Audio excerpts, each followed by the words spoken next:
Good evening good evening good evening everyone. सभी को बहुत बहुत नमस्कार। उम्मीद कर रहा हूँ कि आप सभी बहुत बढ़िया होंगे और आप मुझे देख पा रहे होंगे, सुन पा रहे होंगे। और जैसी मुझे उम्मीद थी कि जैसे ही कमेंट स्टार्ट होंगे आप सभी लोग प्रोटेस्ट के बारे में कमेंट आने शुरू हो जाएंगे। अभी सर जो है राकेश यादव सर और उनकी जो टीम है वो अभी नजफगढ़ थाने में ही है, जैसे आप सभी को पता भी होगा, है ना। तो अभी डिटेन ही किया हुआ है। हो सकता है कि लेट नाइट जो है वो प्रशासन छोड़े उन्हें, पर अभी तो खैर जो लास्ट सूचना है हमारे पास कि 9 बजे तक जो है वो अभी तक छोड़ा नहीं है। अभी बाकी बहुत सारे लोग भी वहीं पर हैं, ठीक है। तो कोई नहीं, आप लोग जो समर्थन है वो अपनी जगह है, वो चलता रहेगा, लेकिन जो क्लास है वो भी हमें करनी है। और सर का ही ये डायरेक्शन है कि कुछ टीचर को सर ने बोला है कि वो क्लास कंटिन्यू रखेंगे, तो इसलिए हम क्लास कंटिन्यू कर रहे हैं ताकि बच्चों का जो ऑनलाइन बच्चे उनका नुकसान भी ना हो। तो उसी डायरेक्शन को फॉलो करते हुए आपके ये क्लास ली जा रही है सर के कहने पर ही। उन्हें कल ही फोन आ गया था सर का कि किस किस टीचर को कौन कौन सी क्लासेज लेनी है, तो उनमें से आपके भी क्लास लेने का डायरेक्शन मिला है, ठीक है। चलो, बाकी जो है वो पूरी टीम जो है वहाँ पे लगी हुई है, वो अपनी तरफ से बेस्ट चीजें करेंगे, जो भी होगा वो आपको बताया जाएगा, ठीक है। चलो अब यहाँ पे लिखते हैं। आज की हम जो क्लास है उसमें स्टार्ट करेंगे इलेक्ट्रिसिटी से। इलेक्ट्रिसिटी, विद्युत की,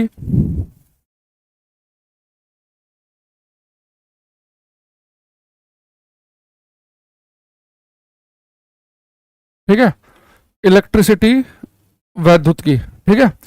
तो ये बेटा हमें स्टार्ट करना है बहुत। हाँ चलो, जो भी है उसे छोड़ो, है ना।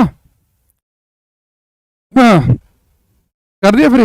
बच्चा कह रहा है अलग अलग जगह टीचर थे, कहीं पे किसी को फ्री किया, कहीं पे किसी को किया है। तो बाकी बहुत सारे लोग जिन्हें फ्री कर दिया वो जंतर मंतर भी गए हैं, ठीक है। अलग अलग चीजें चल रही है, तो अभी हम उसमें नहीं आ रहे, सीधा हम टॉपिक पे आते हैं, ठीक है। एक बच्चा बताओ, कह रहा है कि ऑप्टिक्स के क्वेश्चन नहीं प्रैक्टिस कराओगे। अरे ऑप्टिक्स में इतने पीडीएफ से क्वेश्चन करा दिए तुम्हें भाई, जैसे जैसे जो टॉपिक पढ़ा रहे थे साथ साथ क्वेश्चन करा रहे थे, और अलग से कहां से कराएं हैं, बताओ। कह रहा है कि देखो, मैं नहीं जा सकता था, आप सभी को पता है, जो बच्चे जानते हैं, मैं गवर्नमेंट जॉब भी करता हूँ, गवर्नमेंट एम्प्लॉय हूँ। तो गवर्नमेंट एम्प्लॉय जो है सीसीएस कंडक्ट रूल के तहत किसी भी प्रोटेस्ट में पार्टिसिपेट नहीं कर सकता। ये हमारे साथ मजबूरी है। कल को आपकी भी गवर्नमेंट जॉब लगेगी तो आप किसी भी तरह के प्रोटेस्ट में, सरकार विरोधी कोई भी पोस्ट नहीं कर सकते आप कहीं पर भी, या कोई भी प्रोटेस्ट में आप भाग नहीं ले सकते। ये चीज जुड़ी हुई होती है, ठीक है। चलो आया, देखो ये जो बेटा इलेक्ट्रिसिटी है, इलेक्ट्रिसिटी चैप्टर, अब इस बात हम इसमें आपको अगर कुछ पता हो या ना पता हो, 10th क्लास में आपने जब चैप्टर पढ़ा था, इतना तो आपके दिमाग में आ गया होगा कि जो इलेक्ट्रिसिटी चैप्टर है इसके अंदर हम करंट वगैरह की बात करते थे। कुछ याद आ रहा है कि एक तार में करंट फ्लो कर रही है, तार में धारा बह रही है, तार का रेजिस्टेंस, प्रतिरोध वगैरह कुछ सुना होगा। तो कुछ नहीं पता, इतना तो पता होगा इसमें करंट वरंट की बात करेंगे हम। अच्छा, टीचर ने आपको यह भी बताया होगा किसी तार में जब करंट फ्लो करती है, तो तार में जो करंट फ्लो करती है वो इलेक्ट्रॉन के भागने से करती है। इलेक्ट्रॉन फ्लो करेगा तो करंट बनेगी। अभी बेटा जो इलेक्ट्रॉन वगैरह है इनका हमने जिक्र कहां सुना है? एटम में, परमाणु में। अब मुझे बताओ कि केमिस्ट्री में आपने एटम चैप्टर पढ़ लिया है कि नहीं पढ़ लिया है? एटम अगर पढ़ लिया तो बहुत बढ़िया है, नहीं तो जितना हमें इलेक्ट्रिसिटी में जरूरत पड़ेगी उतना हम क्लास में एटम का जिक्र करेंगे। डिटेल में जो एटम है ये आप केमिस्ट्री में पढ़ोगे, केमिस्ट्री का टॉपिक है, लेकिन मेरी मजबूरी है आपको यहाँ कुछ बातें बताना, क्योंकि उसकी हमें इलेक्ट्रिसिटी चैप्टर में जरूरत पड़ने वाली है, ठीक है।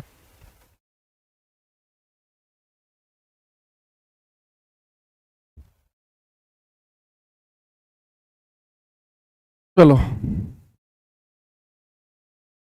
चलो, अब देखो बेटा, कोई आपसे पूछे कि एटम, परमाणु क्या है, आप कहेंगे साहब एटम जो है वो सबसे छोटी यूनिट है, वो सबसे छोटी इकाई है जो किसी केमिकल रिएक्शन में, किसी रासायनिक अभिक्रिया में भाग लेती है। जैसे आपको पता होगा कि भाई अगर 2 हाइड्रोजन के एटम आ जाए, 2 हाइड्रोजन के परमाणु आ जाए और एक ऑक्सीजन का एटम आ जाए, तो केमिकल रिएक्शन होकर क्या बनेगा? H2O, पानी का एक अणु, एक मोलिक्यूल बनेगा। तो पानी का एक मोलिक्यूल, एक अणु जिसे हम H2O कहते हैं, एक मोलिक्यूल भी कैसे बनता है, जब दो हाइड्रोजन के एटम आएंगे और एक ऑक्सीजन का एटम आएगा। यानी किसी भी रासायनिक अभिक्रिया में वो सबसे छोटी यूनिट, सबसे छोटी इकाई जो भाग लेती है, उसे हम क्या कहते हैं, उसे हम कहते हैं एटम, उसे हम कहते हैं परमाणु। ठीक है। अच्छा, अब यहां पर लिखेंगे हम एटम की डेफिनेशन। एक बच्चा अगर कोर्स कब खत्म होगा, कोर्स बिल्कुल एंड से में चल रहा है, आपके इलेक्ट्रिसिटी चैप्टर बचा है एक आध और, एक दो चैप्टर ही बचे हैं, ज्यादा बचा नहीं है ना, तो जल्दी खत्म हो जाएगा, टेंशन मत लो। तो उसमें लिखेंगे एटम की डेफिनेशन में, it is the smallest unit, it is the smallest unit which takes part, it is the smallest unit which takes part in a chemical reaction। Hindi में लिखेंगे परमाणु वह सबसे छोटी इकाई है, परमाणु वह सबसे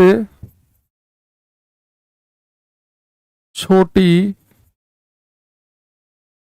इकाई है, परमाणु वह सबसे छोटी इकाई है जो किसी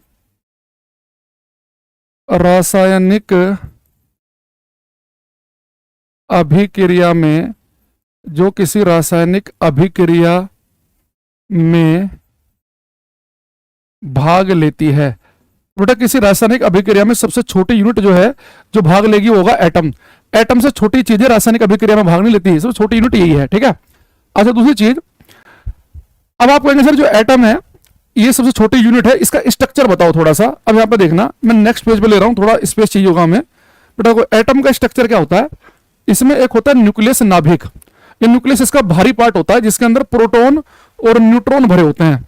तो प्रोटॉन और न्यूट्रॉन भरे होंगे न्यूक्लियस में, नाभिक में।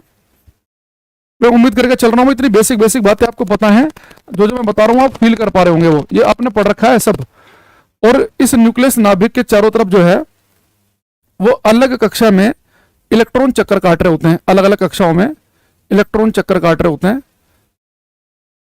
यहां पे बेटा इलेक्ट्रॉन चक्कर काट रहे हैं। ठीक, तो मैंने एक बहुत ही बेसिक सा स्ट्रक्चर लिया कि बस मैं ये बताना चाह रहा हूं कि न्यूक्लियस में प्रोटॉन न्यूट्रॉन रहेंगे, बाहर अलग अलग कक्षाओं में इलेक्ट्रॉन चक्कर काटेंगे। अब न्यूक्लियस में कितने प्रोटॉन होंगे, कितने न्यूट्रॉन होंगे, किस कक्षा में कितने चक्कर इलेक्ट्रॉन लगाएंगे, ये सारी बातें केमिस्ट्री वाले टीचर आपको पढ़ाएंगे। मैं उसका एक हल्का सा आइडिया दे देता हूं, केमिस्ट्री में आप लोगों को टीचर आपको पढ़ाएंगे क्या उसे समझना, बाकी फिर अपने फिजिक्स वाले पे हम आ जाएंगे। ठीक है। यहां देखो, जैसे आपको केमिस्ट्री के टीचर पढ़ाएंगे, भाई जैसे मान लो आपने बेटा एक हीलियम का एटम ले लिया, तो जो हीलियम जो होता है ना, आपने देखा होगा उसमें नीचे लिखा होता है 2, ऊपर लिखा होता है 4, ऐसे पढ़ा होगा ना। तो जो हीलियम का एटम है इसमें नीचे 2 लिखा है, ऊपर 4 लिखा है, उसके बारे में समझना।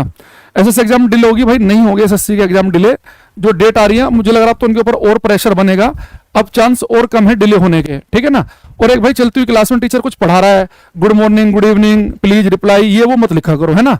जब कोई चीज बताई जा रही है तो उसे सुना करो, बीच में तुम्हें लगता है कि बस तुम्हारा ही अपना खुद हो रहे। और यहाँ पॉलिटिकल कमेंट करने की कोई जरूरत नहीं किसी को, कि किस पार्टी से हिट करता है, किससे प्रेम करता है, ये कोई पॉलिटिकल एजेंडा नहीं चल रहा है यहाँ पे। ठीक है।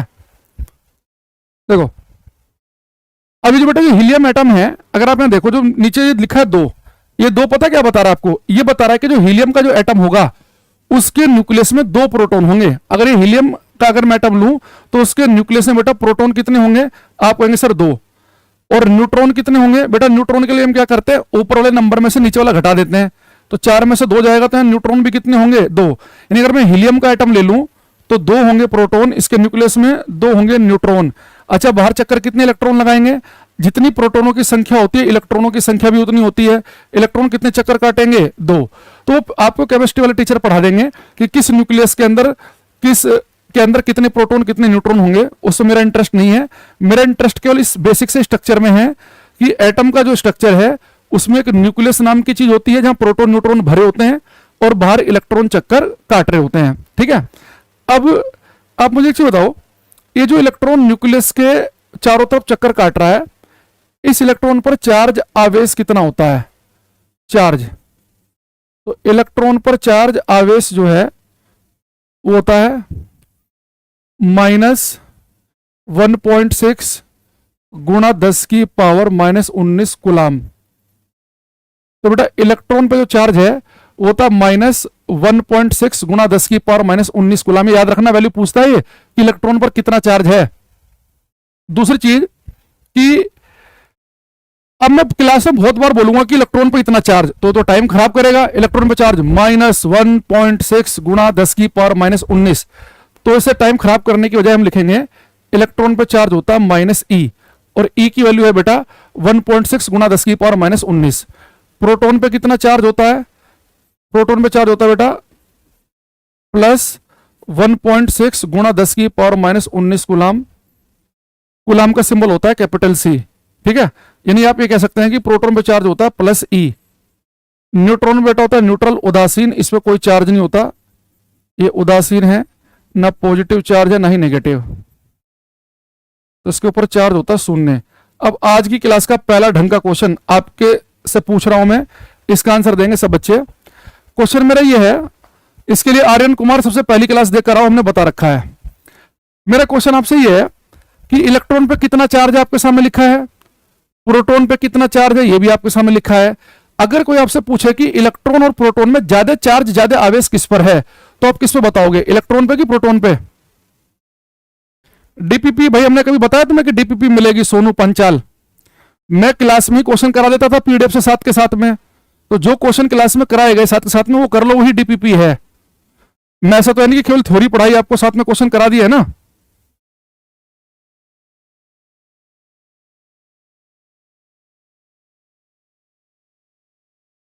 तो बताओ इलेक्ट्रॉन और प्रोटॉन में से ज्यादा चार्ज किसके ऊपर है? Electron, proton, neutron. जो न्यूट्रॉन पे तो है ही नहीं, ज्यादा चार्ज किसके ऊपर होता है?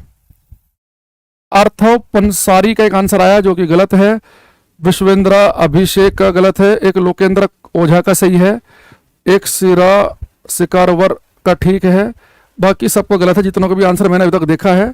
एक अंजलि का ठीक है। देखो बेटा जितने बच्चे कह रहे हैं प्रोटॉन, उन सबका गलत है, जो इलेक्ट्रॉन कह रहे हैं उनका भी गलत है बेटा, दोनों पे चार्ज सेम है। देखो यहाँ पे कितना है 1.6 गुणा 10 की पावर -19, इसे भी कितना चार्ज है 1.6 गुणा 10 की पावर -19। ये प्लस और माइनस जो है कम ज्यादा नहीं बता रहे आपको, ये दोनों पे चार्ज सेम है। प्लस माइनस केवल ये बता रहा है कि चार्ज दो प्रकार के होते हैं, एक को हमने बस प्लस कह दिया, एक को माइनस कह दिया। हम एक को एक्स भी कह सकते थे, एक को वाई भी कह सकते थे, साइंटिस्टों ने प्लस माइनस यूज कर लिया तो हमने भी कर लिया। यहाँ प्लस माइनस कम ज्यादा के लिए नहीं है, जितना चार्ज, जितना आवेश इलेक्ट्रॉन के ऊपर है उतना ही चार्ज प्रोटॉन के ऊपर भी होता है। नेगेटिव पॉजिटिव जो है केवल बता रहे हैं कि दो प्रकार के चार्ज होते हैं। अच्छा हमें पता कैसे चला कि दो प्रकार के चार्ज हैं? यहाँ पे देखना, हमने क्या किया भाई, दो इलेक्ट्रॉन में नजदीक नजदीक लेके आया, तो मैंने देखा कि जब दो इलेक्ट्रॉनों को हम नजदीक नजदीक लेके आए तो ये दोनों एक दूसरे को दूर दूर धक्का मार रहे हैं, दूर दूर धकेल रहे हैं। फिर हम दो प्रोटॉन को लेके आए, ये भी एक दूसरे को धक्का मार रहे हैं दूर दूर। तो हमारे दिमाग में बैठ गया कि जो चार्ज पार्टिकल हैं, जो आवेशित कण हैं, इलेक्ट्रॉन प्रोटॉन, ये एक दूसरे को रिपेल, प्रतिकर्षित करते हैं। रिपेल, दो इलेक्ट्रॉन लिए दूर भाग रहे हैं, जो न्यूक्लियस के अंदर वाले दो प्रोटॉन लिए वो भी दूर भाग रहे हैं। लेकिन हमने एक लिया प्रोटॉन जो न्यूक्लियस के अंदर है, एक लिया इलेक्ट्रॉन जो बाहर चक्कर काट रहा है, तो हमने क्या देखा कि एक दूसरे को अट्रैक्ट, आकर्षित कर रहे हैं। तो यहां से हमारे दिमाग में क्या आया कि अगर हम एक ही प्रकार के पार्टिकल ले लें, न्यूक्लियस के अंदर रहने वाले प्रोटॉन ले लें या बाहर चक्कर काटने वाले इलेक्ट्रॉन ले लें, तो वो तो एक दूसरे को रिपेल, प्रतिकर्षित करते हैं। लेकिन एक ले लें अंदर वाला, एक ले लें बाहर वाला, तो क्या करते हैं, अट्रैक्ट, आकर्षित करते हैं। यानी कि एक्चुअल में क्या है कि अगर हम एक ही प्रकृति वाले लें, बाहर बाहर वाले प्रतिकर्षित, अंदर अंदर वाले प्रतिकर्षित, रिपेल, अंदर बाहर वाले तो अट्रैक्ट, यानी कि चार्ज आवेश दो प्रकार के हैं। जो बाहर इलेक्ट्रॉन चक्कर काट रहे हैं उन पर अलग टाइप का चार्ज है, जो अंदर न्यूक्लियस में प्रोटॉन है उन पर अलग प्रकार का चार्ज है। तो एक को हमने कह दिया जो बाहर चक्कर काट रहा है उस पर चार्ज को नेगेटिव कह दिया, जो न्यूक्लियस के अंदर बैठा हुआ था उस पर पॉजिटिव कह दिया। तो नेगेटिव पॉजिटिव केवल ये बता रहे हैं कि नेचर अलग अलग है, ये नहीं बता रहे कि कम और ज्यादा। तो एक ही प्रकृति के आवेश, एक ही प्रकृति वाले, यानी कि दोनों ही पार्टिकल, न्यूक्लियस के अंदर वाले ले लो प्रोटॉन, या दोनों ही बाहर चक्कर काटने वाले इलेक्ट्रॉन ले लो, वो रिपेल करेंगे। लेकिन विपरीत प्रकृति वाले के अंदर वाले, एक बाहर वाला को क्या करेंगे, अट्रैक्ट, आकर्षित। ठीक है, अब यहां पे लिखेंगे हम like charges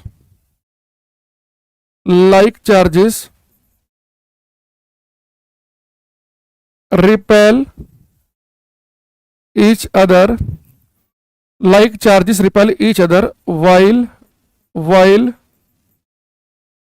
unlike charges while unlike charges attract each other। Hindi में लिखेंगे समान प्रकृति के आवेश, समान प्रकृति के आवेश एक दूसरे को समान प्रकृति के आवेश एक दूसरे को प्रतिकर्षित करते हैं। समान प्रकृति वाले नहीं कि दोनों पॉजिटिव हों या दोनों नेगेटिव हों, एक दूसरे को प्रतिकर्षित करते हैं, जबकि विपरीत प्रकृति के आवेश एक दूसरे को आकर्षित करते हैं, एक दूसरे को आकर्षित करते हैं। ये बहुत बेसिक सी बात आप सभी को पहले से पता होगी कि दोनों चार्ज अगर एक ही प्रकृति के हैं, दोनों पॉजिटिव है रिपेल करेंगे, दोनों नेगेटिव हैं रिपेल करेंगे, लेकिन विपरीत प्रकृति को होंगे पॉजिटिव नेगेटिव तो अट्रैक्ट करेंगे। अच्छा, इस पॉजिटिव और नेगेटिव के पास में मैं अगर न्यूट्रॉन रख दूं तो न्यूट्रॉन पे तो कोई चार्ज आवेश नहीं है, तो ना तो किसी को अट्रैक्ट करेगा ना ही रिपेल करेगा। न्यूट्रॉन की औकात ना किसी को खींचने की है ना दूर धक्का मारने की है, कुछ नहीं करेगा। ठीक है। अच्छा, अब जैसे मैंने लाइन लिखी, अब मेरे दिमाग में एक घंटी बजी। भाई जो बच्चे अभी लिख रहे हैं प्रोटेस्ट के बारे में, इनके बारे में स्टार्टिंग में बात हो चुकी है, हर 5-7 मिनट के बाद सेम ही बात मैं रिपीट नहीं कर सकता, है ना। तो या तो इस क्लास को बाद में शुरू से देख लेना, अगर आपको इतनी टेंशन थी तो क्लास में टाइम से आते, है ना। तो बार बार एक ही चीज 2 मिनट में कोई और बच्चा आ जाएगा, कितने बच्चों को बार बार एक ही बात बताएंगे। देखो अभी जो बेटा न्यूक्लियस नाभिक है, इसके अंदर आपको पता है कि भाई प्रोटॉन और न्यूट्रॉन भरे होते हैं, है ना। प्रोटॉन न्यूट्रॉन भरे होंगे, बाहर इलेक्ट्रॉन चक्कर काट रहे होंगे अलग अलग कक्षाओं में। तो मेरे दिमाग में घंटी ये बजी कि भाई न्यूक्लियस के अंदर तो प्रोटॉन न्यूट्रॉन भरे होते हैं, अब न्यूट्रॉन पे तो कोई चार्ज नहीं है, इस पे तो चार्ज है 0, ना तो किसी को अट्रैक्ट कर सकता ना ही रिपेल, ना आकर्षित करेगा ना प्रतिकर्षित करेगा। लेकिन न्यूक्लियस के अंदर जो प्रोटॉन भरे होते हैं इन पे तो पॉजिटिव चार्ज है, और अभी मैंने आपको बताया कि जो पॉजिटिव चार्ज है एक दूसरे को रिपेल प्रतिकर्षित करता है। तो मेरा क्वेश्चन ये है कि न्यूक्लियस के अंदर जो प्रोटॉन भरे हैं ये भी तो एक दूसरे को रिपेल प्रतिकर्षित कर रहे होंगे। अगर ये एक दूसरे को रिपेल प्रतिकर्षित कर रहे होंगे तो फिर ये जो प्रोटॉन न्यूक्लियस के अंदर भरे हैं ये बाहर क्यों नहीं निकलते, ये न्यूक्लियस के अंदर बड़े आराम से बड़े इत्मीनान से क्यों बैठे रहते हैं, जबकि न्यूक्लियस में जो प्रोटॉन है, जितने भी प्रोटॉन भरे होंगे 2, 4, 5, 10, 20 जितने भी होंगे वो सब तो एक दूसरे को रिपेल कर रहे होंगे, तो उस रिपल्सन से बाहर क्यों नहीं निकलते, न्यूक्लियस में ही टिके हुए क्यों रहते हैं, ये बताओ।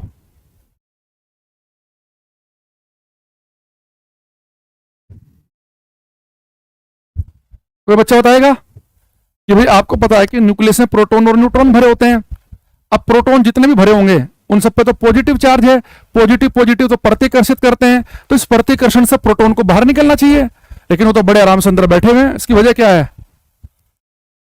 टेलीग्राम पर क्वेश्चन इंग्लिश में क्यों आ रहे हैं चेक करो, हिंदी में आने शुरू हो गए हैं, आपने 4 दिन पहले देखे होंगे, है ना। तो कोई भी कमेंट करने से पहले एक बार क्रॉस चेक कर लिया करो। रोहित यादव ने बड़ा अच्छा लिखा, वीरेंद्र सिंह ने भी बहुत बढ़िया, कुशवंत कुमार ने भी नहीं। इंटर न्यूक्लियर फोर्स, सोना, नेगेटिव चार्ज सराउंडिंग न्यूक्लियर, ये वो देखो, ये वाला मुझे देख के अच्छा लगा कि आप में से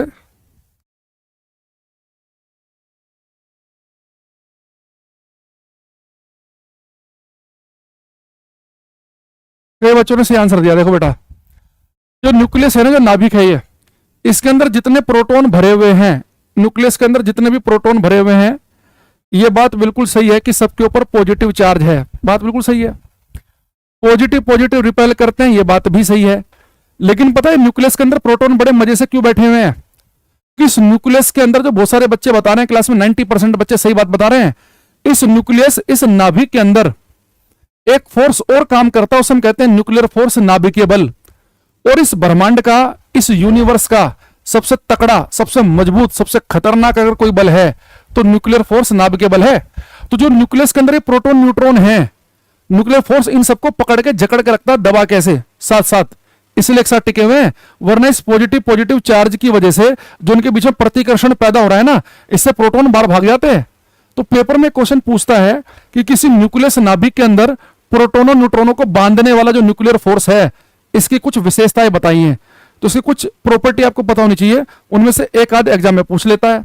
और ये अलग से लिख लेना कि ब्रह्मांड का सबसे तगड़ा बल कौन सा है, न्यूक्लियर फोर्स, नाभिकीय बल। अच्छा मुझे बताओ, मैंने आपको क्लास का वीक फोर्स बताया था, वो कौन सा बताया था? वीक कमजोर बल कौन सा बताया था नाभिक का? वो ब्रह्मांड का सबसे कमजोर बल में ऑलरेडी पढ़ा चुका हूं एक क्लास में आपको, वो कौन सा बताया गया था? जिसका भाई पढ़ने का मन नहीं हो रहा है वो क्लास छोड़ सकता है, बाद में देख लेना, है ना। यहां पे आके जब तुम्हारा मन नहीं है तो बाकी बच्चों क्यों टाइम खराब कर रहे हो भाई तुम? ये तुम चाहते हो कि तुम्हारा कमेंट पढ़े, 10 मिनट खराब करें उसमें क्लास के?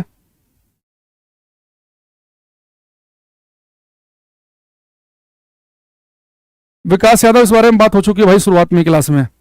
देखो, ब्रह्मांड का सबसे कमजोर बल बेटा मैंने आपको बताया था ग्रेविटेशनल फोर्स, गुरुत्वाकर्षण बल। बहुत बड़े आंसर दे रहे हैं हमें, वीरेंद्र सिंह, सोना, अंकित, सेबल, मोहम्मद अमन, गंगा पुत्रा। ग्रेविटेशनल फोर्स, गुरुत्वाकर्षण बल मैंने ग्रेविटी वाले चैप्टर में पढ़ाया था, सबसे कमजोर बल है। और न्यूक्लियर फोर्स आज बताया सबसे स्ट्रॉन्ग है। तो न्यूक्लियर फोर्स के हम कुछ प्रॉपर्टी लिखेंगे, यहां पे लिखेंगे सही बच्चे, न्यूक्लियर फोर्स के बारे में। नाभिकीय बल, 4 प्रॉपर्टीज की याद रखनी है हमें। न्यूक्लियर फोर्स, नाभिकीय बल,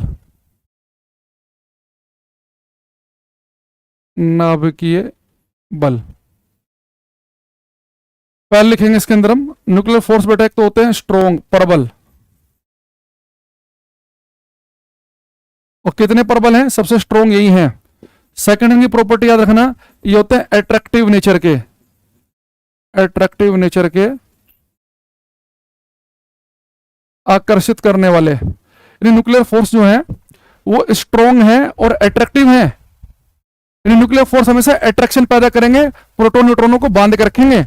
लेकिन ये बेटा ब्रह्मांड के सबसे स्ट्रॉन्ग बल तो हैं, लेकिन न्यूक्लियर फोर्स कभी तुम्हारे और मेरे बीच में नहीं लगेंगे। न्यूक्लियर फोर्स जो है ना, ये केवल इस न्यूक्लियस नाभिक के अंदर ही काम करते हैं। ये शॉर्ट रेंज फोर्स हैं, ये छोटी दूरी में ही काम करते हैं, न्यूक्लियस के अंदर ही। अगर इस न्यूक्लियस का साइज बड़ा होना शुरू हो जाए ना, तो इनकी हालत गंभीर हो जाती है। तो यहां पे लिखेंगे ये होते हैं शॉर्ट रेंज फोर्स, अल्प दूरी में, शॉर्ट रेंज फोर्स, अल्प दूरी में लगने वाले बल, अल्प दूरी में लगने वाले बल। फोर्थ लिखेंगे बेटा, ये न्यूक्लियर फोर्स जो है लघु परिसर बल या अल्प दूरी में लगने वाले बल कहेंगे इसे हम। चौथा क्या है कि न्यूक्लियर फोर्स जो है ना, ये कोई भेदभाव नहीं करते। ये प्रोटॉन पे चार्ज है, न्यूट्रॉन पे नहीं है, इससे कोई मतलब नहीं है। ये फोर्स प्रोटॉन प्रोटॉन के बीच भी काम करते हैं, न्यूट्रॉन न्यूट्रॉन के बीच भी काम करते हैं, और प्रोटॉन न्यूट्रॉन के बीच भी काम करते हैं। यानी दोनों पार्टिकल पे चार्ज है तो भी लगेंगे, दोनों पार्टिकल पे चार्ज नहीं है तो भी लगेंगे, एक पे चार्ज है एक पर नहीं है तो भी लगेंगे। ये चार्ज पे डिपेंड करते ही नहीं है कि चार्ज है या नहीं है। ये होते हैं charge independent, charge independent force. ये आवेश पर निर्भर नहीं करते हैं, ये आवेश पर निर्भर नहीं करते हैं, चार्ज इंडिपेंडेंट फोर्स। ठीक है, तो स्ट्रॉन्ग, अट्रैक्टिव, शॉर्ट रेंज और चार्ज पर निर्भर नहीं करेंगे। चारों बिल्कुल एकदम रट लेंगे, घोट के पी जाएंगे। ठीक है नितेश भाई, रोहित यादव जी ने बिल्कुल सही लिखा है। जैसे जैसे डिस्टेंस बढ़ेगी, साइज बड़ा होगा ना न्यूक्लियस का, तो न्यूक्लियर फोर्स कमजोर होने लगते हैं। अब देखो, अब मैंने आपसे कहा कि भाई ये फोर्स जो है ये लघु परिसर बल है, शॉर्ट रेंज फोर्स, इन न्यूक्लियस के अंदर लगते हैं। अब जो न्यूक्लियस का जो साइज होता है वो कितना छोटा होता है? कोई बच्चा बताया कि न्यूक्लियस के जो साइज है वो हम किस में नापते हैं? अगर आपसे कोई पूछ ले कि नाभिक का आकार किस में नापा जाता है, सेंटीमीटर, मिलीमीटर, किलोमीटर, ऐसे कुछ लिख दे तो आप क्या बताओगे? तो याद रखना भाई, ये न्यूक्लियस जो है ना, ये बहुत छोटा साइज है इसका। न्यूक्लियस साइज, नाभिक का आकार, नाभिक का आकार। तो बेटा जो न्यूक्लियस का जो साइज है, नाभिक का जो आकार होता है, उसे बेटा हम नापते हैं फर्मी मीटर में। फर्मी में ये हम कहते हैं फेम्टोमीटर, फर्मी या फेम्टोमीटर। एक फर्मी या एक फेम्टोमीटर का मतलब क्या होता है? देखो, अगर किसी न्यूक्लियस का साइज आपको नापना है, न्यूक्लियस का जो साइज नापा जाता है, नाभिक का जो आकार नापा जाता है, वो नापा जाता है फर्मी में। मान लो कोई न्यूक्लियस 2 फर्मी का है, कोई 3 फर्मी का है, कोई 1.5 फर्मी का है, कोई 4 फर्मी का है। अब एक फर्मी का मतलब क्या होता है, या एक फेम्टोमीटर का मतलब क्या होता है? एक फर्मी या एक फेम्टोमीटर होता है 10 की पावर माइनस 15 मीटर। तो नाभिक के आकार नापे जाते हैं फर्मी में, ठीक है। अच्छा, दूसरा, अगर हम पूरे एटम की बात करें, पूरे एटम की, तो एटम का जो साइज है वो नापा जाता है, एटम का साइज एंगस्ट्रोम में। एटम, पूरे एटम की बात करें हम, देखो अगर पेपर में खाली न्यूक्लियस के साइज की बात करेगा तो न्यूक्लियस के साइज नापते हैं फर्मी में, 2 फर्मी, 4 फर्मी, 5 फर्मी। और एटम के साइज की बात करें भाई, एटम की बात करें तो एटम का साइज हम नापते हैं एंगस्ट्रोम में। एंगस्ट्रोम का सिंबल होता है ए के ऊपर 0। तो कोई एटम हो सकता है 4 एंगस्ट्रोम साइज का, कोई 5 का, है ना। और एक एंगस्ट्रोम का मतलब होता है 10 की पावर माइनस 10 मीटर। ये जो बच्चे एसएससी वाले हैं, खैर इसमें तो ज्यादातर क्या 99%, कुछ एफ कैट वाले भी हैं, तो ये एसएससी के फेवरेट क्वेश्चन में से एक रहा है कि नाभिक का आकार किस में नापा जाता है? तो न्यूक्लियस का साइज फर्मी में या फेम्टोमीटर में नापे जाते हैं। और आपको पता है सीजीएल मेंस में इस इलेक्ट्रिसिटी चैप्टर से पिछले 4-5 साल से सीजीएल मेंस में जीएस आने लगी है। 3-4 क्वेश्चन पूछ चुका है इलेक्ट्रिसिटी से, वो आगे बताऊंगा मैं आपको। ओम के नियम से भी क्वेश्चन आ रखा है, रेजिस्टेंस रेजिस्टिविटी से भी क्वेश्चन आ रखा है, वो सब आगे चल के आएंगे, ठीक है। ओके, तो न्यूक्लियस का अगर साइज पूछेगा पेपर में तो हम बोलेंगे न्यूक्लियस का जो साइज नापा जाता है वो नापा जाता है फर्मी में या फेम्टोमीटर। और फर्मी का मतलब होता है 10 की पावर माइनस 15 मीटर। और एटम के साइज नापे जाते हैं एंगस्ट्रोम में, और जो साइज होता है 10 की पावर माइनस, एक एंगस्ट्रोम होता है 10 की पावर माइनस 10 मीटर। नहीं, केमिस्ट्री हम नहीं पढ़ाएंगे, केमिस्ट्री को टीचर बताएगा। रवीश कुमार, आप लेट हो गए हो, हम इस बारे में ऑलरेडी बात कर चुके हैं, ठीक है। अच्छा, अब आते हैं यहां पे, देखो अब इधर आ जाओ। ये बेटा हमारे पास में, हमें धीरे धीरे ये एटम हम क्यों पढ़ रहे हैं फिजिक्स में, इसकी इलेक्ट्रिसिटी चैप्टर में हमें कितनी जरूरत पड़ेगी, अब उसकी तरफ मैं धीरे धीरे आ रहा हूं। बेटा ये मेरे पास में एक न्यूक्लियस है जिसके अंदर कुछ प्रोटॉन और न्यूट्रॉन भरे हुए हैं, ठीक है। यहाँ मान लो कुछ प्रोटॉन न्यूट्रॉन भरे हुए हैं ऐसे, और इसके चारों तरफ अलग अलग कक्षाओं में इलेक्ट्रॉन चक्कर काट रहे हैं, अलग अलग कक्षाओं में इलेक्ट्रॉन चक्कर काट रहे हैं, ठीक है। कुछ प्रोटॉन न्यूट्रॉन भरे हैं और अलग अलग कक्षाओं में बाहर इलेक्ट्रॉन चक्कर काट रहे हैं। अभी बेटा सबसे बाहर वाली कक्षा में जो इलेक्ट्रॉन चक्कर काट रहा है ना, मेरा इंटरेस्ट इसमें है, ये मेरे फिजिक्स में काम आएगा कि न्यूक्लियस के चारों तरफ अलग अलग कक्षाओं में इलेक्ट्रॉन चक्कर काटते हैं।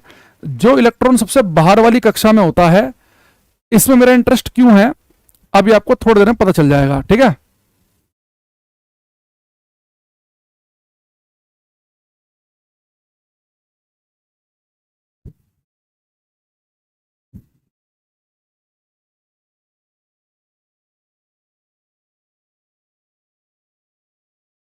कोई नहीं, कबीर अहमद, सारे कराएंगे यूनिट, टेंशन मत लो तुम, जितने भी यूनिट है सारे होंगे, कहाँ टेंशन ले रहे हो बाबू।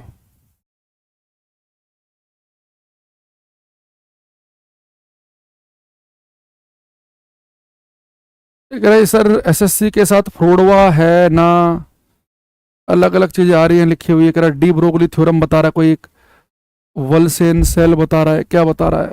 अरे अभी तुमने कुछ पूछा ही नहीं है, क्या खेल के आ रहे हो।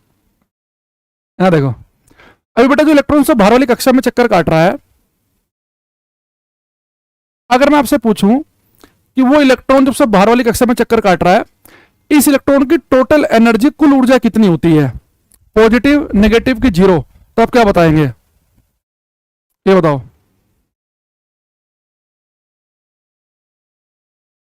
वो इलेक्ट्रॉन जो सबसे बाहर वाली कक्षा में चक्कर काट रहा है, इसकी टोटल एनर्जी अगर आपसे पूछी जाए, आप पॉजिटिव बताना पसंद करोगे, नेगेटिव की 0?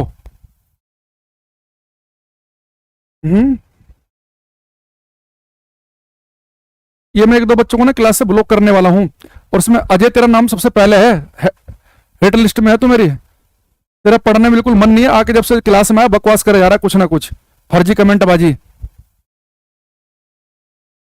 देखो जितने बच्चे लिख रहे हैं शुभेंदु, अंकित, जैस्मिन जैसे नेगेटिव, उनका सही है, बाकी जीरो वालों का गलत है। बेटा देखो जो इलेक्ट्रॉन न्यूक्लियस के चारों तरफ चक्कर काट रहा है ना, इसकी टोटल एनर्जी, इसकी कुल ऊर्जा होती है नेगेटिव। आपको कोई सर एनर्जी ताकत नेगेटिव, इसका क्या मतलब है? देखो फिजिक्स में ये जो नेगेटिव पॉजिटिव शब्द होते हैं ना, इनका कुछ मतलब होता है। अगर मैं कभी ये कह रहा हूं कि एक पार्टिकल की एनर्जी नेगेटिव है, ऋणात्मक है, इसका मतलब पता है क्या है? कि जिसकी एनर्जी मैंने नेगेटिव बताई है वो पार्टिकल बंधा हुआ है, बाउंडेड है, वो फ्री नहीं है, वो अपने मन से कहीं भी भाग नहीं सकता, वो किसी फोर्स से बंधा हुआ है। जैसे इलेक्ट्रॉन जो है न्यूक्लियस में जो प्रोटॉन है उनके अट्रैक्शन से बंधा हुआ है, लगातार एक ही पाथ पे चक्कर काट रहा है। तो वो इलेक्ट्रॉन जो सबसे बाहर वाली कक्षा में चक्कर काटता है उसकी टोटल एनर्जी होती है नेगेटिव। अगर मैंने आपकी क्लास में सैटेलाइट पढ़ा दिया है या नहीं पढ़ाया तो आगे पढ़ाऊंगा, तो सैटेलाइट वाले चैप्टर में मैं एक चीज बढ़ाता हूं बच्चों को कि जो भाई सैटेलाइट वाला जो चैप्टर है वो, उसके अंदर हम ये पढ़ते हैं सैटेलाइट वाले चैप्टर में कि वो सैटेलाइट, वो उपग्रह जो धरती के चक्कर काटते हैं, जिन्हें इसरो नासा वाले छोड़ते हैं, उनकी टोटल एनर्जी होती है नेगेटिव, क्योंकि वो लगातार धरती के चक्कर काट रहे, एक ही रास्ते पर बंधे हुए हैं। तो हर एक वो पार्टिकल, हर एक वो वस्तु जो एक ही रास्ते को बंधी हुई हो, अपने मन से कहीं भी भाग ना सके, फिजिक्स में उनकी एनर्जी कही जाती है नेगेटिव। तो यहां पे लिखेंगे, हम लिखेंगे फॉर ए, हिंदी में लिखवा दूंगा, for a bounded state, for a bounded state total energy always remains negative. Hindi में लिखेंगे किसी बंधी हुई अवस्था के लिए, किसी बंधी हुई अवस्था के लिए, यानी बाउंडेड स्टेट के लिए, किसी बंधी हुई अवस्था के लिए कुल ऊर्जा हमेशा ऋणात्मक होती है, हमेशा ऋणात्मक होती है। किसी बंधी हुई अवस्था के लिए कुल ऊर्जा हमेशा ऋणात्मक होती है। फॉर एग्जाम्पल, अच्छा इसमें एक बैच है शायद बैच नंबर 8, उसमें मैंने, वो तो नया ही बैच है, उसमें नहीं बताया हुआ ना अभी, हाँ सैटेलाइट वगैरह उनका तो बचा हुआ है अभी, एक बैच का है ना, बाकी का तो हो गया, और का तो सैटेलाइट वगैरह उन एक बैच में शायद अभी इलेक्ट्रिसिटी, केवल ऑप्टिक्स हुआ है, अब इलेक्ट्रिसिटी चैप्टर स्टार्ट हुआ है। कोई नहीं, उन्हें भी सारे टॉपिक कराएंगे, वो टेंशन ना लें। For example total energy, total energy of an electron, total energy of an electron which is revolving, which is revolving around the nucleus, which is revolving, total energy of an electron which is revolving around the nucleus is always negative। Hindi में लिखेंगे नाभिक के चारों तरफ चक्कर लगा रहे, नाभिक के, नाभिक के चारों तरफ चक्कर लगा रहे किसी इलेक्ट्रॉन की, किसी इलेक्ट्रॉन की कुल ऊर्जा ऋणात्मक होती है, कुल ऊर्जा ऋणात्मक होती है। बेटा क्वेश्चन ध्यान रखना, ये पेपर में क्वेश्चन आ रखा है कि वो इलेक्ट्रॉन जो न्यूक्लियस नाभिक के चारों तरफ चक्कर लगाते हैं, ठीक है, उसकी टोटल एनर्जी कितनी होती है। तो नाभिक के चारों तरफ चक्कर लगा रहे किसी इलेक्ट्रॉन की कुल ऊर्जा ऋणात्मक होती है। यह पेपर में ऐसे ही पूछ सकता है कि अगर कोई पार्टिकल बाउंडेड है, बंधा हुआ है, ठीक है, कोई पार्टिकल अगर बाउंडेड है, बंधा हुआ है, तो आपसे पूछेगा कि अगर कोई पार्टिकल बंधा हुआ है तो उसकी कुल ऊर्जा कितनी, ऋणात्मक। ये ऐसे पूछ ले कि वो इलेक्ट्रॉन जो चक्कर काट रहा है उसकी टोटल एनर्जी कितनी है, नेगेटिव, ऋणात्मक। एक बच्चा लिख रहा है कि -13.6 इलेक्ट्रॉन। बेटा रोहित यादव, वो तब होता है अगर आप कोई हाइड्रोजन लाइक एटम ले लो, एटम ऐसा हो जो हाइड्रोजन हो या हाइड्रोजन लाइक हो, तो उसके अंदर जो फर्स्ट जो स्टेट है उसमें -13.6 इलेक्ट्रॉन वोल्ट होती है। वो नहीं बता रहे हम, कुछ और चीज चल रही है यहाँ पे, ठीक है। अच्छा अब एक चीज और देखना है यहाँ पे, ये बेटा जो हमारे पास में न्यूक्लियस था, न्यूक्लियस के चारों तरफ अलग अलग कक्षाओं में इलेक्ट्रॉन चक्कर काट रहे थे, ये अलग अलग कक्षाओं में इलेक्ट्रॉन चक्कर काट रहे हैं। अब मैं धीरे धीरे फिजिक्स की तरफ जा रहा हूं, केमिस्ट्री से मैं बाहर निकलने वाला हूं धीरे धीरे। तो न्यूक्लियस के अंदर है प्रोटॉन न्यूट्रॉन, बाहर इलेक्ट्रॉन चक्कर काट रहे हैं, अलग अलग कक्षाओं में चक्कर काट रहे हैं। ये सबसे बाहर वाली कक्षा वाला इलेक्ट्रॉन मैंने लिया। अब देखो मेरा इसमें इंटरेस्ट क्यों है ज्यादा, मुझे एक चीज बताओ कि ये बेटा इससे बाहर वाली कक्षा में इलेक्ट्रॉन चक्कर काट रहा है, ये तो न्यूक्लियस से नाभिक से काफी दूरी पर है। भाई मान लो कुछ इलेक्ट्रॉन यहां चक्कर काट रहे हैं, कुछ अगले वाली कक्षा में चक्कर काट रहे हैं, कुछ और दूर वाली कक्षा में, कोई और दूर वाली कक्षा में। तो जो इलेक्ट्रॉन सबसे बाहर वाली कक्षा में चक्कर काट रहा होगा वो न्यूक्लियस नाभिक से दूर है, यानी वो न्यूक्लियस से बहुत मजबूती के साथ नहीं बंधा हुआ होता, वो लूजली बाउंड होता है, लूजली बाउंड। अगर इस इलेक्ट्रॉन को हम बाहर से कुछ एनर्जी दे दें, भाई जितनी आपको पता है कि जो इलेक्ट्रॉन बंधा हुआ तो उसकी नेगेटिव एनर्जी होती है, जितनी उसकी नेगेटिव एनर्जी है फिर उतनी एनर्जी उसे बाहर से मिल जाए थर्मल एनर्जी के रूप में, यानी कि टेम्परेचर, ताप की वजह से, गर्मी की वजह से, और ठीक उसे उतनी एनर्जी मिल गई तो क्या करेगा, इसकी एनर्जी तो अब नेगेटिव रही नहीं, अब ये इलेक्ट्रॉन से बाहर आ जाएगा, सॉरी एटम से बाहर आ जाएगा। तो वो इलेक्ट्रॉन जो न्यूक्लियस के चक्कर काट रहा है, अगर उसे बाहर से कुछ एनर्जी, ऊर्जा मिल जाए तो उस एनर्जी को गेन करके बाहर आ जाएगा। आप कहेगा वाह मजा आ गया भाई साहब, अब मैं चक्कर नहीं काटूंगा, अब मैं बंधा हुआ नहीं हूं। तो वो इलेक्ट्रॉन एक बार जो बाहर निकल जाए उसे हम कहते हैं फ्री इलेक्ट्रॉन, उसे हम कहते हैं मुक्त इलेक्ट्रॉन। तो वो इलेक्ट्रॉन जो एटम से, परमाणु से बंधा हुआ नहीं है, जो न्यूक्लियस के चक्कर नहीं लगा रहा है, उसे हम कहते हैं फ्री इलेक्ट्रॉन, मुक्त इलेक्ट्रॉन। तो पेपर में अगर आपसे कोई पूछ ले कि फ्री इलेक्ट्रॉन कौन से वाला इलेक्ट्रॉन है, हम कहेंगे फ्री इलेक्ट्रॉन वो इलेक्ट्रॉन है जो न्यूक्लियस नाभिक के चक्कर नहीं काट रहा है, जो एटम से बाहर निकल चुका है, अभी फ्री हो चुका है, पूरे मटेरियल में, पूरे पदार्थ में जहां भी इसका मन करेगा वहां भागेगा, ये फ्री इलेक्ट्रॉन है। तो यहां पे लिखेंगे हम फ्री इलेक्ट्रॉन की definition, electron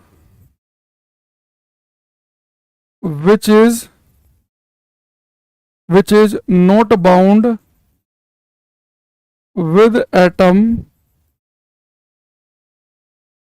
electron which is not bound with atom is called free electron।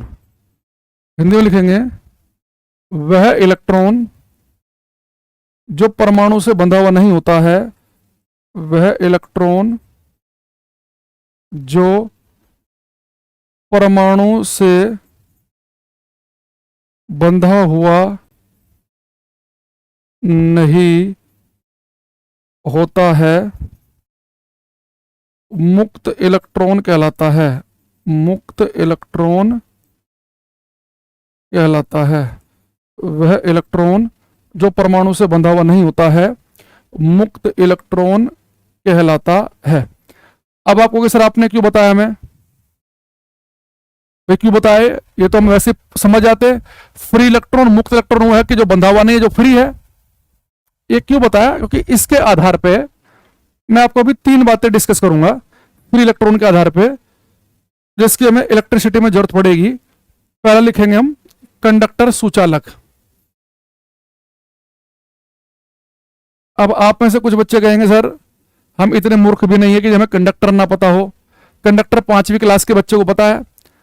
Conductor वो होता है, एक आ रहा करंट क्यों लगता है, चंदा झा जी पहले आप करंट की स्पेलिंग सही लिखो। किसने पढ़ाया आपको करंट की स्पेलिंग, CARENT, करंट की स्पेलिंग सही लिखो, फिर बताएंगे करंट क्यों लगता है। कह रहे बिजली से करंट क्यों लगता है, और करंट लिख रहे हैं CARENT।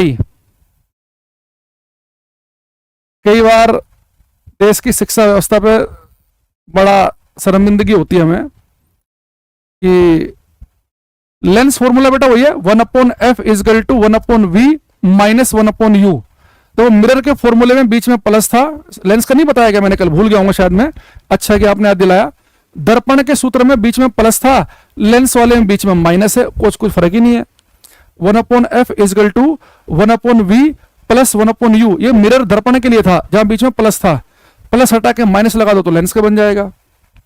देखो आप कहोगे सर करंट, कंडक्टर होता है जिससे करंट पास कर जाए, करंट पास करने का मतलब होता है, हम आगे पढ़ेंगे, करंट बनती है इलेक्ट्रॉनों के भागने से। यानी आप ये भी कह सकते हैं कि कंडक्टर वो हैं जिनसे इलेक्ट्रॉन फ्लो करते हो, इलेक्ट्रॉन भागते हो। मैं कहूंगा भैया इलेक्ट्रॉन भागेंगे कब, जब होंगे तभी तो भागेंगे। आपको पता है जो करंट बनती है वो करंट बनती है फ्री इलेक्ट्रॉन के भागने से, उन इलेक्ट्रॉन के भागने से जो बाहर निकल चुके हैं, जो चक्कर नहीं काट रहे। तो हमारे लिए कंडक्टर वो पदार्थ है जहां पर फ्री इलेक्ट्रॉन बहुत सारे हों, जहां पे बहुत सारे इलेक्ट्रॉन बाहर निकल निकल के आ चुके हों, जो कि बहुत सारे इलेक्ट्रॉन चक्कर नहीं काट रहे, न्यूक्लियस के निकल निकल के बाहर आ चुके हैं। वो मटेरियल, वो पदार्थ जहां फ्री इलेक्ट्रॉन अरबों खरबों में इकट्ठे हो चुके हों, वो हमारे कहलाते हैं कंडक्टर। तो कंडक्टर के लिए आप ये भी कह सकते हैं इससे करंट पास कर जाए, जैसे कि मेटल, तांबे का तार हो गया, एल्युमिनियम का तार हो गया। या कंडक्टर वो है जहां इलेक्ट्रॉन फ्लो करते हो, या बेसिक जाओ बिल्कुल ही, कंडक्टर वो है जहां फ्री इलेक्ट्रॉन हो, इलेक्ट्रॉन होंगे तभी तो भागेंगे।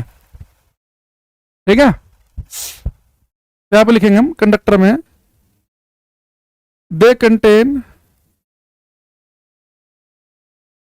Contain billions of free electron. इनमें मुक्त इलेक्ट्रॉनों की संख्या, इनमें मुक्त इलेक्ट्रॉनों की संख्या अरबों खरबों की मात्रा में होती है।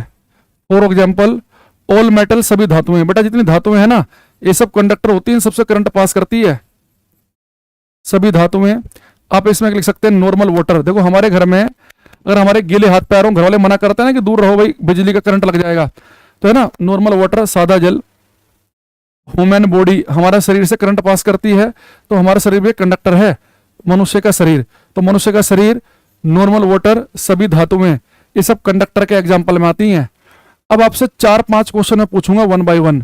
अब इसमें आप अपनी इंटेलिजेंस चेक कर सकते हैं कि आपने आज तक कितनी पढ़ाई की है। सबसे पहला क्वेश्चन, जो मेटल होते हैं, धातुएं, सोना चांदी तांबा वगैरह, ये सब कंडक्टर हैं, चालक है, अच्छे से करंट पास करती है इनमें, क्योंकि इनमें बहुत फ्री इलेक्ट्रॉन होते हैं। फ्री इलेक्ट्रॉन होंगे तो भागेंगे, करंट बनेगी। लेकिन बेस्ट कंडक्टर, सबसे अच्छा चालक कौन सा मेटल है? बेस्ट कंडक्टर, सबसे अच्छा चालक कौन है? ऑप्शन है सोना, चांदी, तांबा, एल्युमिनियम। बताओ।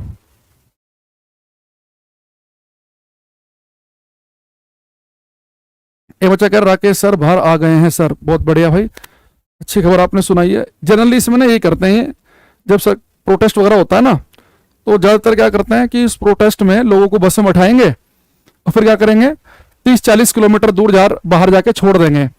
जैसे ही मेरे एक टीचर से बात हो रही थी अभी, उन्हें बवाना है 30-40 किलोमीटर बाहर, उन्हें वहां पे छोड़ दिया। इनको कुछ लोगों को नजफगढ़ ले गए, तो उन्हें तो छोड़ दिया बवाना जाके, लेकिन वो सारे टीचर क्या हुआ कि बवाना से फिर वो जंतर मंतर पे आ गए, तो इसलिए इनको लेट छोड़ा अभी कि भाई कहीं ऐसा ना हो कि फिर जंतर मंतर पर जाए, प्रोटेस्ट हो उस तरीके से। तो वही है, जितने बच्चे लिख रहे हैं एल्युमिनियम उनका सबसे गलत है, जो लिख रहे हैं सोना उनका भी गलत है, ये महंगा देखकर फिसल रहे हैं। बेस्ट कंडक्टर नहीं पता आपको? ये सबको पता है, इतनी बार रिपीट हो चुका है एग्जाम में। सबसे बढ़िया कंडक्टर होता है सिल्वर चांदी। बेस्ट कंडक्टर, सबसे अच्छा चालक, जितने बच्चों ने लिखा है सिल्वर उनका ठीक है। सबसे अच्छा चालक बेस्ट कंडक्टर में आता है सिल्वर। ये भी लेटेस्ट हरियाणा के किसी पेपर में भी आया था ये, सिल्वर। चांदी, सिल्वर के बाद नंबर आता है कॉपर का, तांबे का। सिल्वर के बाद आएगा भाई कॉपर, जो बच्चे कॉपर लिख रहे हैं ना। अच्छा, सेकंड अगर मैं पूछूं आपसे कि मोस्ट मेलिएबल मेटल कौन सा है? मेलिएबल मेटल, मेलिएबल का मतलब ये है कि जिस मेटल को आप पीट पीट के बहुत ही पतला कर सकते हैं। अघात वर्धनीय धातु, अघात वर्धनीय। मोस्ट मेलिएबल मेटल वो है जिसे पीट पीट के हम बहुत ही पतला कर सकते हैं। ये बताओ।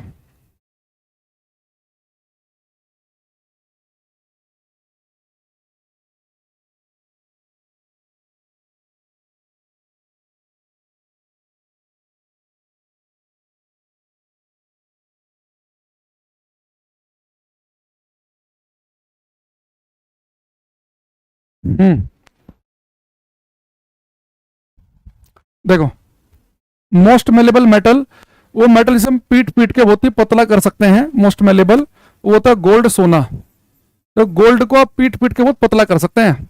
अब खुद सोचो अपने दिमाग में, मान लो कि आपने लोहा ले लिया, लोहे की एक शीट चादर ले ली, लोहे को पीटना शुरू करो हथौड़े से, उसे पीट पीट के पतला करोगे फटना शुरू हो जाएगा। लोहे को पीट पीट के बहुत पतला नहीं कर सकते, गोल्ड को पीट पीट के उसकी बहुत ही पतली फॉइल बनाई जा सकती है। ठीक है। अच्छा, थर्ड लिखेंगे most ductile metal, most ductile metal, सबसे अधिक तन्यता वाला धातु। बेटा तन्यता का मतलब है कि वो मेटल जिसे आप खींच के बहुत ही लंबे और पतले तार बना सको, तो बहुत ही लंबे और पतले तार बना सकते हैं हम कॉपर के, तांबे के, सॉरी गोल्ड के। गोल्ड के बाद है कॉपर वगैरह, gold silver copper. Most ductile metal से खींच के बहुत ही लंबे पतले तार बना देंगे तो वो भी गोल्ड है। वो मेटल से पीट के बहुत पतला कर सकते हैं, वो भी गोल्ड है। लेकिन बेस्ट कंडक्टर में याद रखेंगे सिल्वर, चांदी। आपको पता है अगर आपके पास में गोल्ड है उसे आप खींच के बहुत ही लंबे पतले तार बना सकते हो, लोहा वगैरह लोगे टूटना शुरू कर देगा वो। लगभग 1 ग्राम जो सोना है ना उसे 1 किलोमीटर लंबा खींच सकते हैं आप, बहुत डक्टाइल होता है गोल्ड। ज्वेलर होता है जो दुकान जो होता है ना ज्वेलरी का काम करता है, सुनार, देखा नहीं वो कई बार तो 2 तोले में 20 ग्राम में पूरा सेट बना देगा गले का, 3-4 ग्राम में अंगूठी बना देगा। क्यों? 3-4 ग्राम सोना भी लेगा, पीट पीट के उसे लंबा भी फैला भी सकता है और खींच के लंबा सा तार भी बना सकता है, अंगूठी बना देगा 3-4 ग्राम सोने में। 6-7 ग्राम की तो बहुत भारी अंगूठी हो जाती है, 8 ग्राम की, 9 ग्राम की, 3-3, 4-4 ग्राम की अंगूठी भी होती है। कुछ तो शादी ब्याह में क्या करते हैं, पता चला लड़की को अंगूठी चढ़ाई 3 ग्राम की, 2.5 ग्राम की चढ़ा दी, फिर वो गुस्सा होते हैं लड़की वाले कि बताओ इतने माड़े निकले, इतने कंजूस निकले, 3 ग्राम की अंगूठी चढ़ाई है। आधे ग्राम से ऊपर की हो, 6-7 ग्राम की तो अंगूठी बढ़िया हो जाती है। तो most ductile gold, most malleable gold, best conductor कौन है? सिल्वर। ठीक, एक लिखेंगे हम। एक बच्चा पूछ रहा था कि टाइटेनियम जो है उससे करंट पास करेगी, तो टाइटेनियम भी जो है ना इलेक्ट्रिसिटी का कंडक्टर है, पर अच्छा कंडक्टर नहीं है, बहुत बढ़िया फ्लो नहीं करेगी, जैसे कि सिल्वर में कर रही है, कॉपर में कर रही है, एल्युमिनियम में कर रही है, उस लेवल की नहीं। ठीक है। गोल्ड 28 कैरेट का है। 28 कैरेट का तो हमने आपसे ही सुना है, 24 कैरेट तो हमने सुना था, 28 कैरेट वाला आपसे सुन रहे हैं भाई हम। एक लिखेंगे यहाँ पे हम इंसुलेटर कुचालक, कुचालक। देखो इंसुलेटर कुचालक आप ये कह सकते हैं कि वो होता है इंसुलेटर कुचालक जिससे करंट पास ना करे, जिससे करंट नहीं पास करेगी वो कुचालक है। अच्छा, करंट कब पास नहीं करेगी? करंट बनती है इलेक्ट्रॉनों के भागने से। कौन से इलेक्ट्रॉन? फ्री इलेक्ट्रॉन के भागने से करंट बनेगी। अगर फ्री इलेक्ट्रॉन हो ही ना, यानी कोई पदार्थ ऐसा हो उसमें सारे के सारे जो इलेक्ट्रॉन हैं वो न्यूक्लियस के ही चक्कर काट रहे हो, कोई भी इलेक्ट्रॉन फ्री ना हो। जब कोई इलेक्ट्रॉन फ्री होगा ही नहीं तो फ्री इलेक्ट्रॉन तो भागने से करंट बनती है, जब फ्री इलेक्ट्रॉन है नहीं तो करंट बनेगी नहीं। तो इंसुलेटर कुचालक में फ्री इलेक्ट्रॉन की संख्या होती है 0। तो लिखेंगे they contain no free electrons. इनमें मुक्त इलेक्ट्रॉनों की संख्या, इनमें मुक्त इलेक्ट्रॉनों की संख्या 0 होती है। फॉर एग्जाम्पल इंसुलेटर में आप लिख सकते हैं ड्राई वुड, सूखी लकड़ी, प्लास्टिक, रबड़, डायमंड यानी कि हीरा, और प्योर वाटर। देखो बेटा अगर पानी बिल्कुल प्योर हो, उसके अंदर कोई इंप्योरिटी, कोई अशुद्धि ना हो, बिल्कुल शुद्धतम रूप में हो, प्योर वाटर, कोई जिसके अंदर अशुद्धि ना हो, इसे कहते हैं हम डिस्टिल्ड वाटर, आशुद्ध जल, जिसके अंदर कोई इंप्योरिटी ना हो।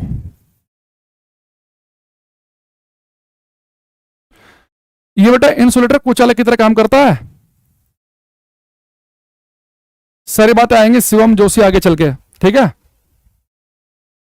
तो अगर पानी बिल्कुल प्योर है, कोई इंप्योरिटी नहीं है, याद रखना वो कुचालक की तरह काम करता है। जो हमारे घर में गीले हाथ पैर से हमारे करंट लगती है, वो जो करंट वो पानी होता है नॉर्मल वाटर होता है, इसके अंदर कुछ ना कुछ अशुद्धि होंगी। कहीं पे मान लो मिट्टी है, कहीं पे मान लो कि सल्फर ज्यादा है, किसी पानी में आर्सेनिक ज्यादा है, तो कुछ ना कुछ इंप्योरिटी होगी, तो वो कंडक्टर की तरह काम करेगा।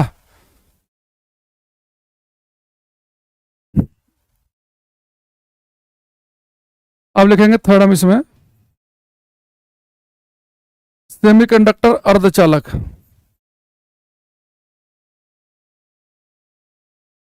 सेमीकंडक्टर अर्धचालक, बेटा इसका नाम समझो, अर्धचालक। अर्धचालक का जो आधा चालक है, ना तो ये कंडक्टर है ना इंसुलेटर है, ना इसमें फ्री इलेक्ट्रॉन अरबों खरबों में होंगे कंडक्टर के जैसे कि बिलियंस में हो, अरबों खरबों में, ना इसमें बिल्कुल ही जीरो होंगे, इसमें थोड़े बहुत फ्री इलेक्ट्रॉन होते हैं।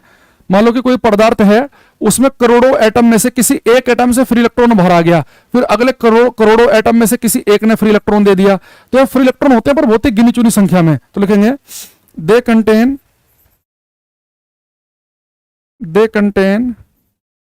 Very few free electron. इनमें मुक्त इलेक्ट्रॉनों की संख्या बहुत कम मात्रा में होती है। इनमें मुक्त इलेक्ट्रॉनों की संख्या बहुत कम मात्रा में होती है। For example silicon, germanium. इनमें मुक्त इलेक्ट्रॉनों की संख्या बहुत कम मात्रा में होती है। इसके फेमस एग्जांपल है सिलिकॉन और जर्मेनियम। पेपर में पूछता है कि सिलिकॉन जर्मेनियम क्या है, हम बोलेंगे सेमीकंडक्टर अर्धचालक जहां फ्री इलेक्ट्रॉन बहुत ही कम हो। ये बेटा सिलिकॉन जर्मेनियम जो सेमीकंडक्टर है ना, ये इलेक्ट्रॉनिक डिवाइस बनाने में काम आते हैं। जैसे कि चिप होती है ना, चिप वगैरह जो लगती हैं कंप्यूटर वगैरह में, उनमें बहुत यूज होता है इनका। तो ये इलेक्ट्रॉनिक डिवाइसेज में यूज होती हैं। इलेक्ट्रॉनिक डिवाइस समझ लो ना, एक होता है इलेक्ट्रिक डिवाइस जो ज्यादा वोल्टेज पे काम करते हैं, जैसे बल्ब 220 वोल्ट पे काम करता है, तो ज्यादा वोल्ट पे काम करते हैं, वो होते हैं हमारे कौन से इलेक्ट्रिकल। और एक होता है इलेक्ट्रॉनिक जो बहुत ही कम वोल्टेज पे काम करते हैं। तो इलेक्ट्रॉनिक जो डिवाइस होते हैं जिनमें चिप वगैरह लगी होती है, वो इन्हीं की बनती है। ट्रांजिस्टर वगैरह बनाने में भी काम आता है इनका, एनपीएन ट्रांजिस्टर है ना, इन सबको बनाने में भी यूज होता है इनका। तो ये हमारे पास में ये इलेक्ट्रॉनिक डिवाइस में यूज किए जाते हैं, इलेक्ट्रॉनिक डिवाइस में। ठीक, अब देखो अब हम इलेक्ट्रिसिटी थोड़ा सा पढ़ने के लायक हो चुके हैं। अब इलेक्ट्रिसिटी चैप्टर जब मैं आपको पढ़ाऊंगा तो मैं आपसे बोलूंगा कि भाई मैंने एक मेटल लिया, एक धातु का तार लिया। आप समझेंगे सर ने मेटल लिया है, तांबे का तार लिया है, चांदी का तार लिया, यानी कि मेटल जो होते हैं ये कंडक्टर हैं, चालक हैं, इनमें फ्री इलेक्ट्रॉन बहुत सारे होंगे। मैं कहूंगा मैंने क्या किया, रबड़ के ग्लव्स पहन लिए। आप समझ जाओगे रबड़ के ग्लव्स पहन लिए, यानी कि रबड़ तो कुचालक है, इंसुलेटर है, अब करंट पास नहीं करेगी सर के हाथ से। मैं कहूंगा कि मैंने सेमीकंडक्टर लिए, अर्धचालक। अब समझ जाओगे यहाँ फ्री इलेक्ट्रॉन कम मात्रा में है। यानी जब हम इलेक्ट्रिसिटी चैप्टर पढ़ेंगे, कंडक्टर शब्द बोलते समझ जाना फ्री इलेक्ट्रॉन बहुत सारे होंगे, मुक्त इलेक्ट्रॉन, कुचालक बोलते फ्री इलेक्ट्रॉन होंगे ही नहीं, और सेमीकंडक्टर बोलते समझ जाना कि बहुत ही कम मात्रा में होंगे। थोड़ा एक बात और समझना यहाँ पे कि जैसे बेटा मान लो कि मेरे पास कोई मटेरियल है ये, और आपको पता है कि दुनिया की जो हर चीज जो है ना वो एटम से मिलकर बनी है, परमाणुओं से। और एटम के अंदर मैंने आपको बताया था, मान लो एटम है, ये एटम है, और जो एटम होते हैं ना इनके बीच में थोड़ा गैप रहता है, स्पेस रहता है, इतना नहीं रहता है, यहाँ तो दिखाने के लिए बनाया हमने। तो परमाणु के बीच में रहता है गैप। अब इन जो एटम के अंदर होता है न्यूक्लियस, नाभिक, ये व्हाइट कलर का न्यूक्लियस है जिसके अंदर प्रोटॉन और न्यूट्रॉन भरे होंगे, प्रोटॉन और न्यूट्रॉन भरे होंगे। ठीक है, अब देखो ये टाइम मान लो कि ये जो सफेद रंग का न्यूक्लियस नाभिक है जहां प्रोटॉन न्यूट्रॉन भरे हैं, इसके चारों तरफ इलेक्ट्रॉन चक्कर काट रहे हैं। तो सबसे बाहर वाली कक्षा से एक इलेक्ट्रॉन बाहर आ गया, जो हरे कलर का है, फ्री इलेक्ट्रॉन है ये। अभी इलेक्ट्रॉन बेटा फ्री हो चुका, अब ये न्यूक्लियस का चक्कर नहीं काट रहा, ये फ्री इलेक्ट्रॉन इस पूरे पदार्थ में कहीं भी भाग सकता है। जो एटम के बीच में गैप है ना, उनके बीच में कहीं भी, कई बार भागते भागते इनमें टक्कर भी मारेगा, टक्कर मारेगा, फिर आगे बढ़ेगा, फिर टक्कर मारेगा, ये कहीं भाग सकता है। तो अगर कोई मेटेरियल ऐसा हो जिसमें बहुत सारे फ्री इलेक्ट्रॉन हो, लगभग हर एटम से एक दो इलेक्ट्रॉन बाहर आ गए हों, तो यहाँ फ्री इलेक्ट्रॉन बहुत सारे हो गए होंगे, तो बहुत सारे फ्री इलेक्ट्रॉन भाग रहे होंगे, तो ये कहलाएगा हमारा कंडक्टर। जहां फ्री इलेक्ट्रॉन होंगे ही नहीं, फ्री इलेक्ट्रॉनों की संख्या होगी जीरो, फ्री इलेक्ट्रॉन है, कोई इलेक्ट्रॉन है ही नहीं, वो हमारा क्या बन जाएगा, कुचालक। जहां फ्री इलेक्ट्रॉन बहुत ही कम होंगे, मान लो कि करोड़ों एटम में से किसी एक से इलेक्ट्रॉन बाहर आया, फिर अगले करोड़ों में से किसी एक से ही इलेक्ट्रॉन बाहर आया, तो यहाँ फ्री इलेक्ट्रॉन कम मात्रा में होंगे, हमारे इंसुलेटर कुचालक कहलाएंगे। तो फ्री इलेक्ट्रॉन बहुत सारे होंगे तो कंडक्टर है ही नहीं तो कुचालक है, गिने चुने हैं तो वो सेमीकंडक्टर अर्धचालक है। ठीक है, तो हमने कुछ बातें आपको बताई, एक बार मैं आपको रिवाइज कराता हूं, यहां तक का ध्यान से सुनेंगे। मैंने आपको एक बात क्या बताई कि आज की क्लास में हम इलेक्ट्रिसिटी चैप्टर पढ़ेंगे। इलेक्ट्रिसिटी पढ़ने से पहले थोड़ा सा एटम हमें पढ़ना पड़ेगा। तो मैंने कहा कि एटम के अंदर न्यूक्लियस होता है, नाभिक, जहां प्रोटॉन और न्यूट्रॉन रहते हैं, और जो न्यूक्लियस के अंदर प्रोटॉन न्यूट्रॉन रहते हैं उन्हें बांधने का काम करता है न्यूक्लियर फोर्स, नाभिकीय बल। फिर मैंने आपको न्यूक्लियर फोर्स की 4 प्रॉपर्टी बताई कि न्यूक्लियर फोर्स जो हैं स्ट्रॉन्ग भी होंगे, छोटे रेंज में काम करेंगे, चार्ज पर डिपेंड नहीं करते, अट्रैक्टिव नेचर के होते हैं, ये बताया। एक मैंने बताया कि जो इलेक्ट्रॉन चक्कर काट रहे हैं न्यूक्लियस के चारों तरफ, अगर वो इलेक्ट्रॉन चक्कर काट रहा है तो उसकी टोटल एनर्जी होगी नेगेटिव, वो इलेक्ट्रॉन जो बाहर निकल गया कुछ एनर्जी मिलने से, वो फ्री इलेक्ट्रॉन कहलाएगा। उसकी संख्या ज्यादा है तो कंडक्टर है पदार्थ, कम है तो सेमीकंडक्टर है, बिल्कुल नहीं है तो कुचालक है। इसके अलावा मैंने आपको बताया न्यूक्लियस के साइज फर्मी में नापते हैं या फेम्टोमीटर में, एटम के साइज हम एंगस्ट्रोम में नापते हैं। वो सारी बातें हमने क्लास में, आज की क्लास में आपको यहां तक का बताया। किसी बच्चे को यहां तक का कुछ पूछना हो, एक बार मेरे से बताओ, जो शुरू से क्लास ले रहा है, जो बाद में आके टाइम पास कर रहे हैं ना, ये हेलो गुड मॉर्निंग ये वो, उनसे हमारा कोई इंटरेस्ट नहीं है। जो 9 बजे से क्लास में बैठे हुए हैं वो बताओ, यहां तक कुछ पूछना हो।